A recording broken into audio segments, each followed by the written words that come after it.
হযরত খানজাহান আলীর মাজার আমরা যাইতেছি, দেখা যাক ভিতরে মাজারে কি আছে দেখার। ভোর সকালবেলায় রওনা দিছি ৬০ গম্বুজের মসজিদের পর এবার খানজাহান আলীর মাজারের উদ্দেশ্য। বিশেষ করে লাল গেঞ্জি পরা যে লোকটাকে দেখতেছেন, এই লাল গেঞ্জি পরা লোকটাই হচ্ছে সবকিছুর মূল, আরব আলী। ভাই আপনার নাম কি? আরব আলী। আপনার উদ্দেশ্য কোথায়? আপনি কোন দিকে যাইতেছেন বলেন তো একটু। খানজাহান আলী ইনশাআল্লাহ কপাল আপনার খুলবে, এবার আপনি ইউরোপ যাবেন। এইবার আপনি ইউরোপ যাবেনই, আমরা আপনাকে পাঠিয়ে ছাড়বো। এটা তো বুঝে না কেউ, সবার ইউরোপের ভেলকি দেখা আসে, এখানে চা দিয়ে ইউরোপে টাকা কামায়। ঢালু পাহাড়ি রাস্তা রওনা হয়েছি। এই সেই খানজাহান আলীর মাজার, দুইটা বড় বড় গম্বুজ দেখা যাইতেছে।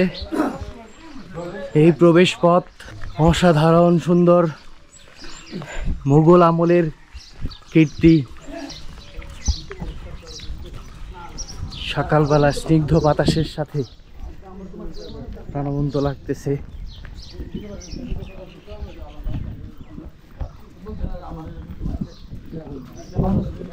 গেটটা বন্ধ।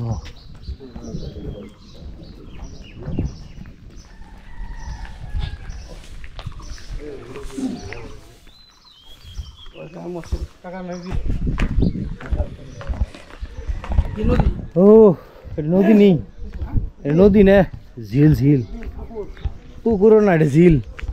পুকুর এত বড় হয়নি। অসাধারণ সুন্দর প্রকৃতি।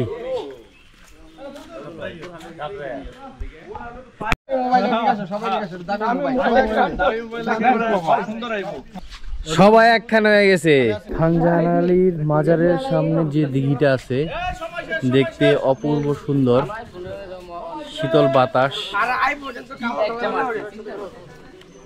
সবাই এখানে এসে সময় কাটালো, অল্প কিছুক্ষণ সময়। সিঁড়ি আছে, সিঁড়িতে নেমে এখানে সবাই সময় কাটাইলো। এই জায়গার প্রাণবন্ত এক মুহূর্ত সময় কাটানোর জন্য অসাধারণ, নিজের মন প্রাণ জুড়াই দেওয়ার জন্য একটি অসাধারণ জায়গা। আপনারা যারা মাজারে ঘুরতে আসবেন তারা এই জায়গাটা অবশ্যই অবশ্যই ভ্রমণ করে যাবেন, যা আপনাদের একটা অনন্যবদ্ধ অভিজ্ঞতা দিবে। ধন্যবাদ।